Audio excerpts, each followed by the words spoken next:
Welcome to Fun with Kinetic Friction with me, DJ Jazzy Jeff. I'll be your guide on this journey to enlightenment and joy. You'll leave this video feeling as though Whitney Houston had just sung you a song and then punched you in the face. You'll be in pain, but when someone tries to take that pain away, you'll refuse so as to not lose the feeling that has been instilled in you. That, or you'll feel eerily similar to how you were before, but you'll know slightly more about how the world works. Either one works for me. Anyways, let's get to it. Friction is a concept we all feel like we understand on the surface. Most people get that friction is the reason for an object sliding on another object in the real world for it to eventually stop. However, for most, that is the extent of the knowledge. Friction isn't just a magical force that slows things down because it's mean and hates to see progress. There's a tangible, observable reason that it occurs. Just take our friend here. He's gyrating like that because he really has to pee. He's trying to walk backwards to the bathroom because he's scared of what he might find. His feet slide one by one toward the bathroom, and as they slide, they're experiencing a force of friction. More specifically, they're experiencing a force of friction opposite to their direction of motion. I can hear you screaming through the screen.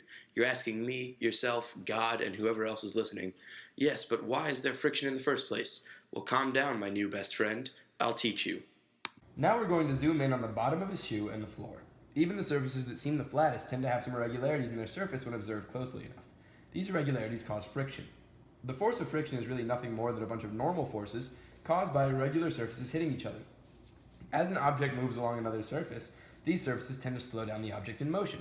That's a good way to visualize why the friction force is always acting in opposition to motion. One thing that's convenient about working with kinetic friction instead of static friction is that with kinetic friction, the friction force is always equal to the maximum possible friction force, which is essentially just the coefficient of friction times the normal force.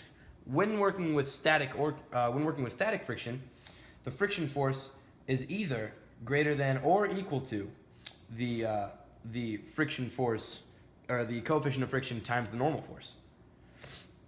Now that gives you a range of values, while with kinetic friction, the friction force is constant, which is very convenient.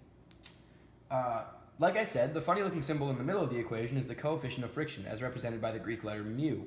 That value has been determined through experimentation. It varies directly with the friction force. In other words, as the coefficient of friction increases, so too does the friction force.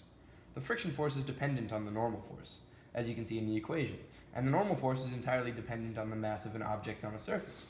Therefore, the friction force is also directly dependent on the mass of an object. I want to finish with the concept of continuity.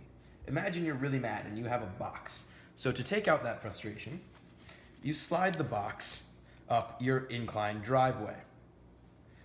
The direction of motion is following this arrow, and the force that you applied is originally up this way, but once you apply that force, there's no longer any forces acting on the box except for the friction force, which is represented by this arrow, and the force of gravity, which the component going down ramp is going to be represented by this arrow. Now, when the box is sliding up, the force of gravity and the force of friction work together to slow down the box. However, once the box reaches the top, the force of gravity is still acting in the downward direction, down ramp, but the force of friction is now acting up ramp because the box is sliding down the driveway.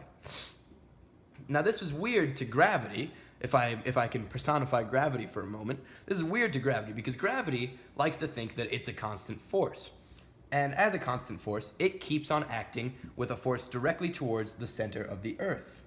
However, friction also thinks it's a constant force in that it's constantly opposing motion. So the question of constancy is a little bit more convoluted than one might think. So I'm going to leave that with you to decide which one is constant and which one is changing. That's the end of our show. My name's DJ Jazzy Jeff, and I hope that you and yours have a wonderful life.